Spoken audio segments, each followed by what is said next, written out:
Ain't no sleeping till Hollywood. Ain't no sleeping till Hollywood. Hollywood, yeah. You're listening to the No Sleep Till Hollywood podcast. We're not sleeping until we make it in Hollywood. And while we're up, we'll be discussing the state of the industry and our place in it. It's your girl, Ayanna Costley, and I'm here with my favorite co-host, Gaelyn D. Smith. And today we're going to talk about the biggest tennis movie, maybe ever to be tennis movied in the history of tennis movies. We're going to talk about the new film starring Zendaya, The Challengers. Yes, and I have on my tennis yellow shirt. Let's get into it. Let's You get put into clothes. I was going to put on a colored little thingamajigger, but it wasn't giving that today. Yeah, I'm trying to give tennis ball. Come Hopefully. on. Yeah.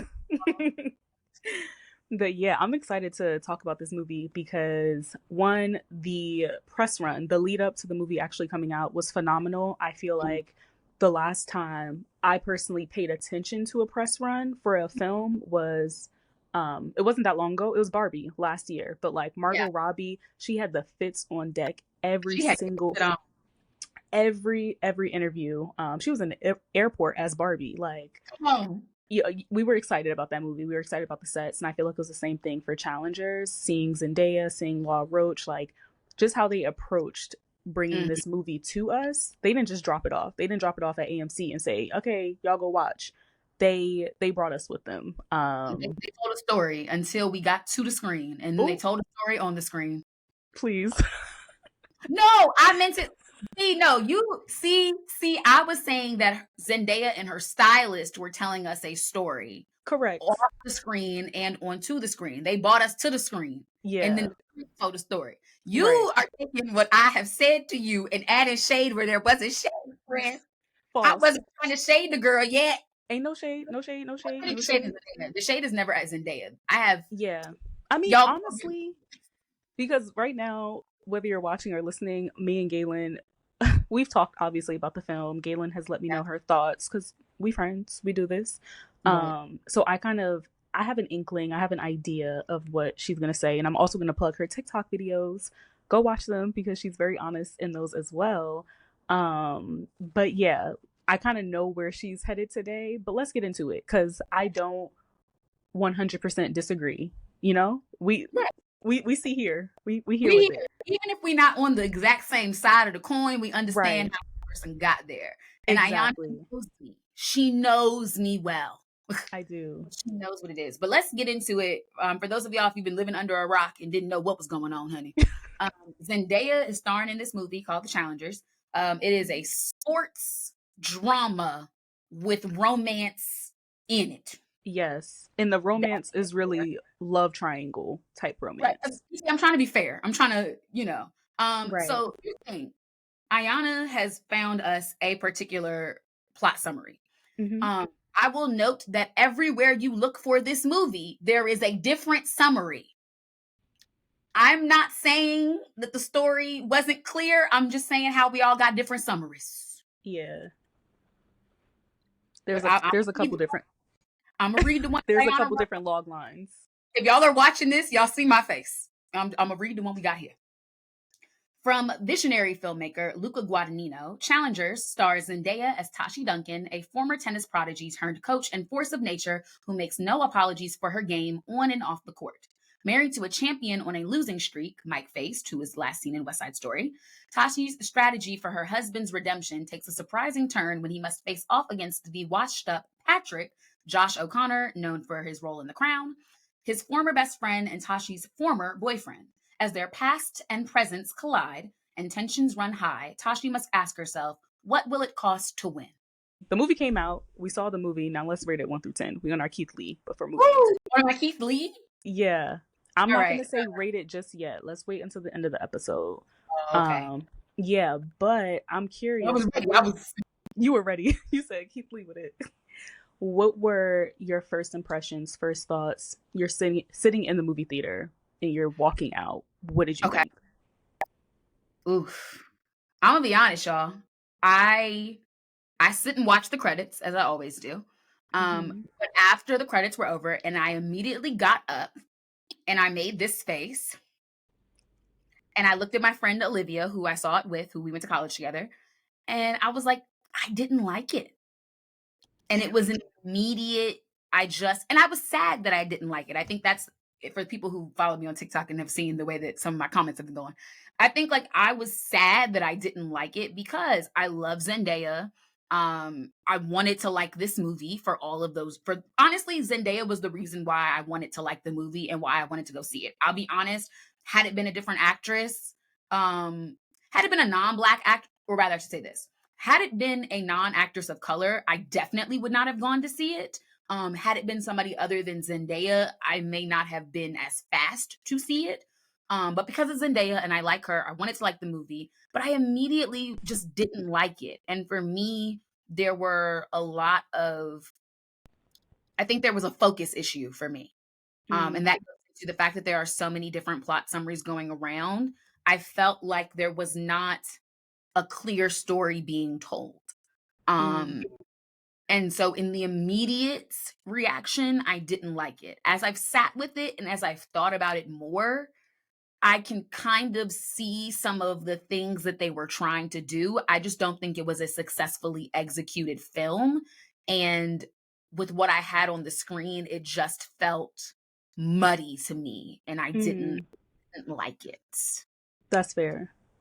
For What about me, I will say I was thoroughly entertained. I remember I texted Gaelyn when I left the theater and I was like, yeah, like I liked it, I think. And she was like, what? I was She was so like, upset. I was like, please. yeah, I was like, this is gonna be a good episode. But yeah, is this a perfect movie? No, I do not believe that. I don't think it's a perfect, no movie is perfect. Maybe besides Moonlight. You're like, but Moonlight is. I'm here to tell It y'all. is. I'm a Moonlight stan, will always be. She is. I don't think Challengers is a perfect movie, but I'm also kind of under the ideology, the thought group that movies don't have to be perfect. Like, in all movies, also for me, don't have to be award winning. All movies don't have to be super, super artful, even though this movie is very artful, in the way that it's shot, in the way that the actors present themselves. So I'm prefacing all of that to say I enjoyed the movie, even with all of its pitfalls, which there's a pretty big one that I know we'll discuss in a few minutes, but I was entertained. Like, I know a lot of people didn't like the scene at the end where the camera basically becomes the tennis ball and we're being thrown back and forth. It was dizzying, it was nauseating, but it was fun. I will say It I was had fun. It was fun, and it was a yeah, cool shot. it I was. also hated it at the same time. Like both Exactly. No, I feel things. that. Very cool. I hated it. Don't ever do no mess like that again. I'm screaming. But when I watch movies, I'm like looking out, or at least like when I'm watching movies currently, like the mindset that I'm in right now is I just want to have fun. I want to see the actors having fun. I want to Mhm. imagine the director behind the scenes having fun. And it seems like that's what they did with this movie. Were there things they could have done better story wise? Yeah, completely yes. But sitting there, first impressions, I was like, dang, I'm on a journey right now. Like, And especially with going back into the present, or going into the past in the movie, and then also being in the present tense. Like, it felt like a tennis game itself. Like, we're oscillating on this, two different timelines. I was sitting there taking it all in. But yeah, let's. I wanted to have that experience.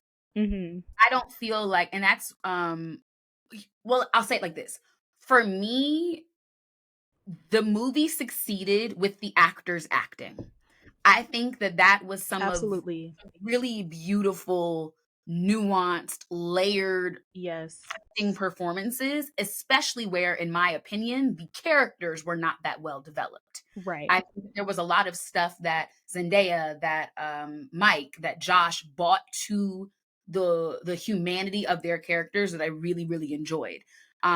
Again, shot beautifully. I don't like the tennis ball shot because it made me ill, but I think it's Right. cool and it served the storytelling purpose, right? Exactly. Cinematography was there.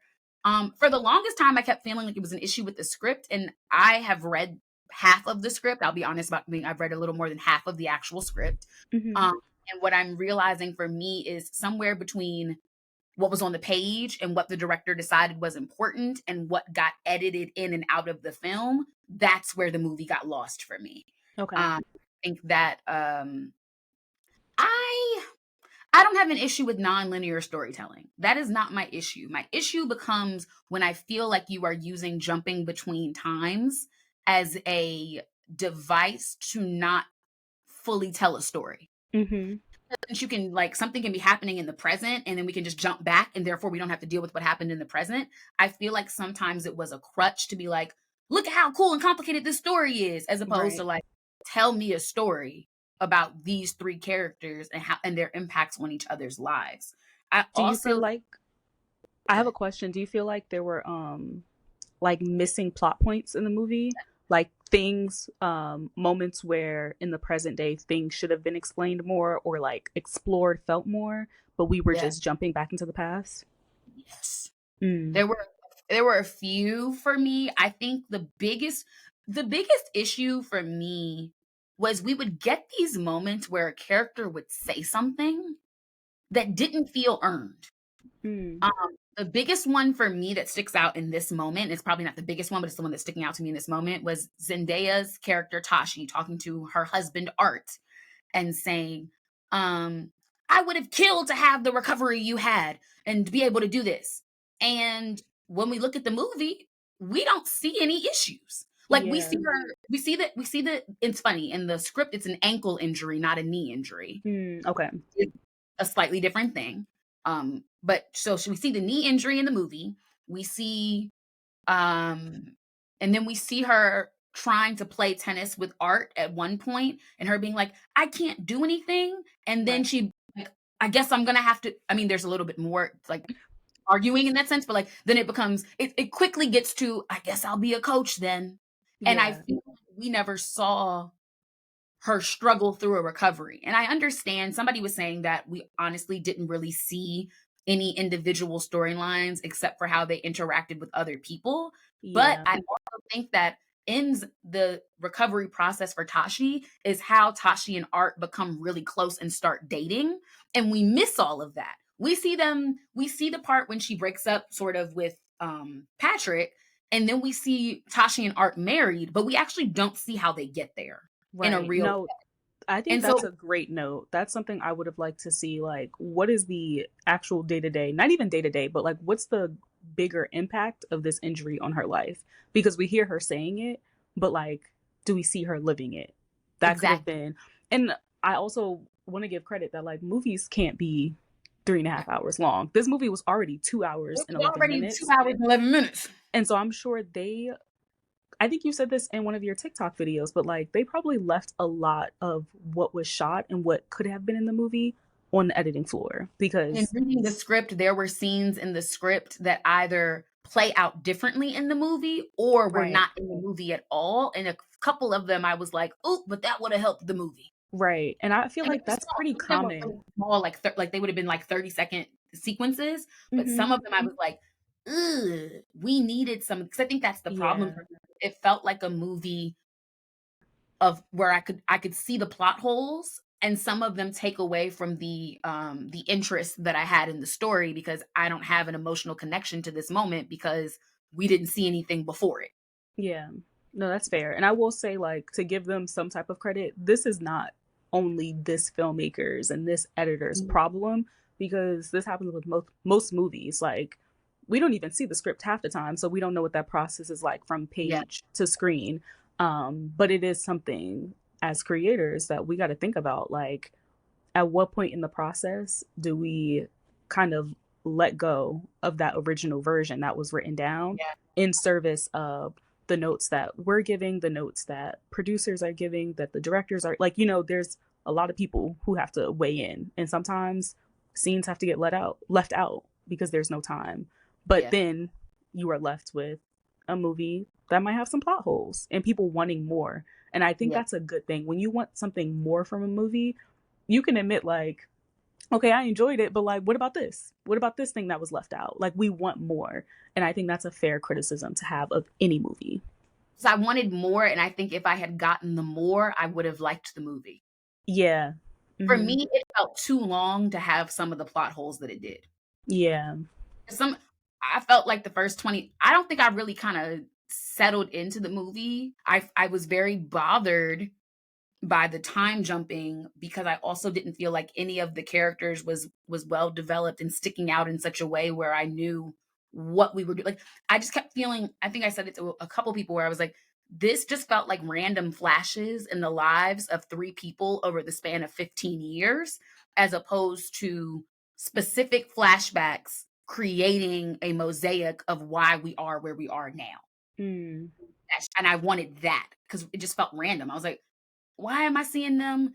The flashbacks were kind of like this window, literally a window into who they are. Like Tashi, as a young teenager in those flashbacks, we immediately learn based off how she's acting, the things she's saying, she likes power. She likes being in control. Yes. And so in that way, I think the director, the writer did a great job at putting those moments in to I do agree with you that like there should have been some more character development, but like who these characters are, the way they're being shown, it was very clear for me in those flashbacks. Even the way that I think the Patrick and Art, flashback was more clear. I think that was yeah, also the other issue, is that as I got to understand who those characters were, I then was mm-hmm. in the present moment and I was like, I don't know that that's who they grow up to be. To be, yeah, Like, even because Tashi, there was something about a young Tashi that, like you said, which I didn't really even put into context, like she liked power, but there was something that was so, she was magnetic. yeah, Not even charming, because there's a charm, and I understood the charm being lost with the injury. I understood that. But there was a magneticism in young Tashi that I just don't think was there in older Tashi. And yeah, yes, I I know agree. injury, but injuries don't really change. They might change charm, they might change some of the but like magneticism, like people being drawn to you is not something you really can like shake. And I Yeah, felt like I didn't have that with older Tashi. I was like, I feel like I'm paying attention to her because the music, the camera, mm-hmm. everything is telling me to pay attention to her, but like there wasn't this like gravitational pull that I felt like she had that was so clear Yeah. earlier. Young Tashi literally was a siren. Like the boys, Patrick and Art, they didn't have a choice in kind of being pulled to her. Like you said, it's like this magnetic pull. And I remember the scene the night of her sponsorship dinner. She meets the guys for the first time and they kind of sneak off at the end. And she's sitting on this rock. And Zendaya literally looks like a mermaid in this scene. It's very much giving siren vibes. And we're looking on from the guy's POV and they're just like drawn to her, charmed by her, like hanging on to every word. Mm-hmm. And like you said, in the present day, adult Tashi, it's there a little bit, but we even see like Patrick kind of learning to play the game with her. And learning to push back. I don't know what was lost. I don't think it was a performance issue. I think Yeah. maybe that is the character development. Like after this injury, after losing control over her body, over the sport that she loved, some of that charm is not going to be there because she's not on top of her game in the way that she was. But let's talk about this movie's portrayal of quote unquote blackness, or rather lack thereof. And Galen, I'll let you give us the context of why we're even discussing this. So for context, I saw the movie at an early screening the Monday before it came out. And of course, when you see something on the Monday before it comes out, you're still in that like early review phase. And so a lot of interviews and things were coming up. And I saw this article. I believe it got deleted from Variety, which is interesting, but I screenshotted it before they got rid of it. And it was an interview with a quote from the writer Justin Kuritzkis. He says, "It just kind of felt ridiculous to create a love triangle set in the tennis world with three American players and not have one of them be a Black woman, because that is the story of American women's tennis. If you look at all the big superstars from the past decade."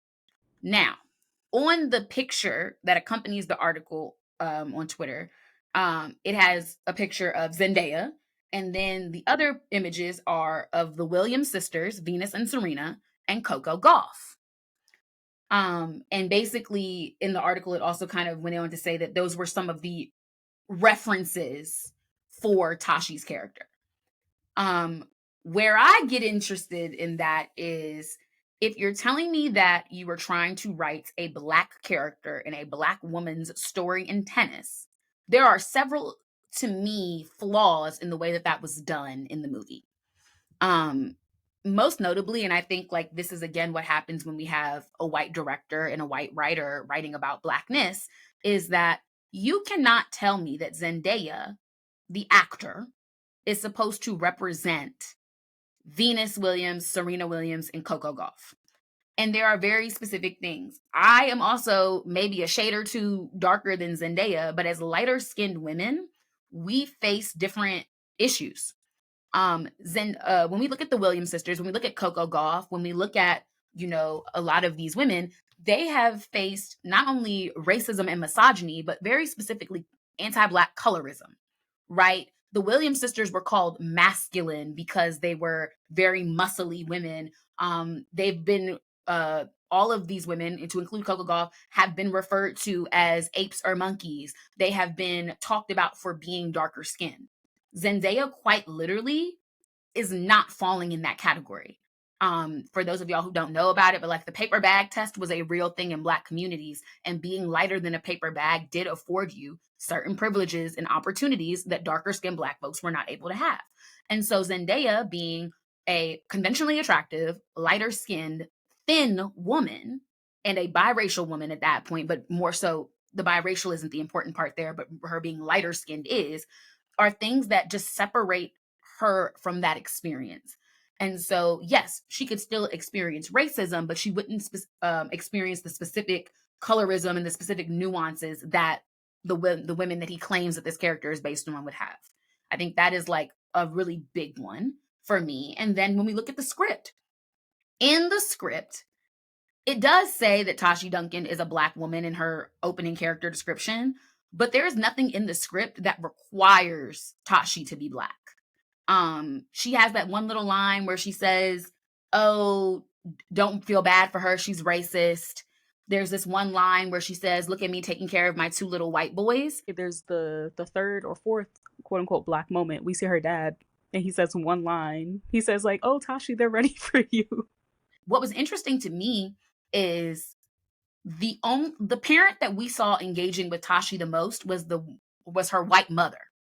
Yeah, Which in the past and in the present. In the past and the present, and the fact that her Black parent, her Black father, was absent, one, plays into stereotypes about absent Black dads, but two, if the parent that we are constantly seeing you around is a white woman, and then there's nothing that's kind of written into the character that reinforces Blackness, it doesn't help that storytelling. But then also there was a weird, I don't know if you caught this, Ayanna, but that weird thing about the fact that they kind of did this whole like, "Oh, why didn't you go to boarding school?" "Oh, well, we couldn't afford it."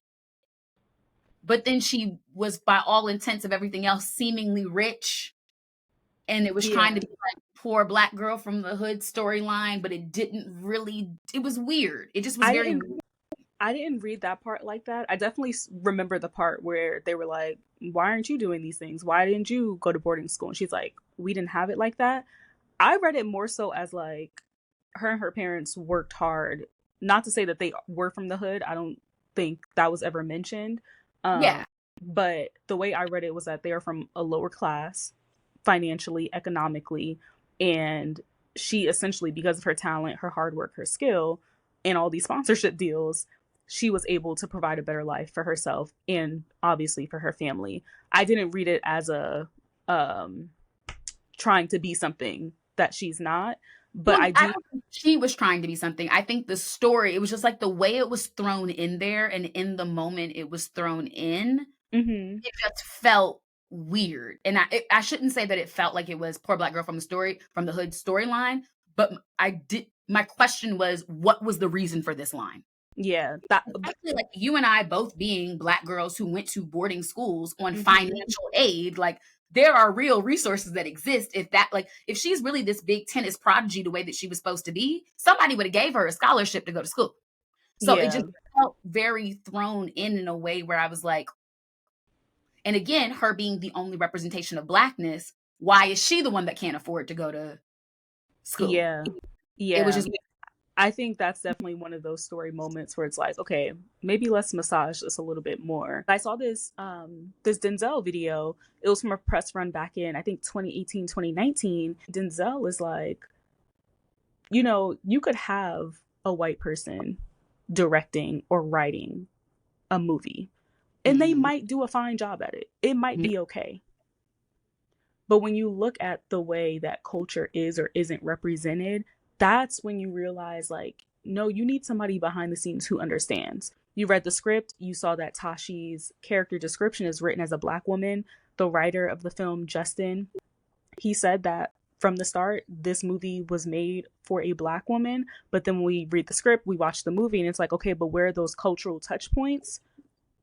You can't really have those cultural touch points if you are not of the culture. And that's just what it is. I feel like Tashi became a Black woman when the idea of getting Zendaya attached to the script became a possibility. And that's usually how it goes, if I'm being honest.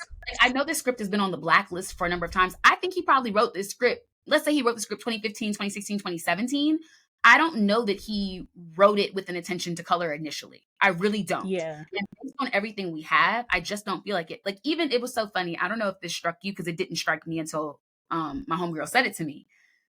She had, remember, Zendaya's character has the fresh silk press at the party, right? Mm-hmm. The little Nike party, Adidas party. Then when she comes over to their hotel room later that night, her hair is wet.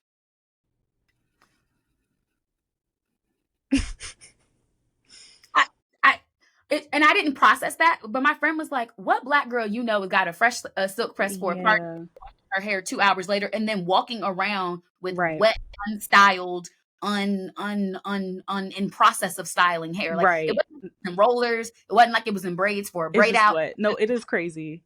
It is crazy. Those are small. And again, Zendaya is biracial. Her hair is slightly different than, Ayanna and I's hair. Like, there are things that she's going to do that are going to be different, but it just didn't feel. The craziest thing for me is that I don't think we would be discussing this, or anybody would be discussing this, if the writer did not have that quote. If he didn't say what he said about this character was always about, or this character was always going to be a Black woman, because you look at the film and it's like, I know blackness is not a monolith, so it's not like, oh, well, if she did this and did that and they did this, oh, that's what makes it a Black character or a Black film. But there are certain things that just, there are things that are not there. There are things that are not there. The couple line moments that we get as references to Blackness are just so randomly thrown in weird ways, where they're it's not like, nuanced. Look at me taking care of my 2 little white boys. Huh? Yeah. I mean, granted, there are small visual cues that any number of visual things we could have done to acknowledge that she's a Black woman. The fact that, like, at no point is there a reference to Venus or Serena Williams, especially considering, like, most Black women get into the game because of them. Like, there was no, there were a number of things we could have done at any moment, but the stuff that was included just feels random and weird and not well thought out. And for me, I really just, the dad being the only Black parent and him being absent, the more I think about it, the more it irritates me. It's not even funny. It's not funny. It's funny because it's like, and exactly. Again, because the critique for me is not about Zendaya being a biracial woman. At all. And the critique isn't even on her biology. Right. It's like, I'm not doing the biology and the spit test of how, I'm not doing that part. Mine is very simply, you're telling me she's supposed to represent dark-skinned Black women who have experienced specific types of colorism, racism, misogyny that as a lighter-skinned Black woman, she would not have experienced. And then nothing in the character or even in the plot. Nothing in the plot either. It's not like it's not like there was a moment, and granted, of course, I don't want to necessarily see trauma, but it's not like we saw a moment where she got kicked off of the tennis court for being Black. It felt like a retroactive statement. Like, Zendaya's in this movie, everybody's talking about, we have a Black leading woman in this large theatrical release. Let me say something, which is nothing wrong with what he said. If that was his intention, if that was the goal, even if it was only a goal up in his mind, that is beautiful. I'm not saying we gotta clap, because this should be love inclusivity. Exactly, but that it wasn't what it should be. It wasn't, because where are the nuances? Where are the layers? I did not see them.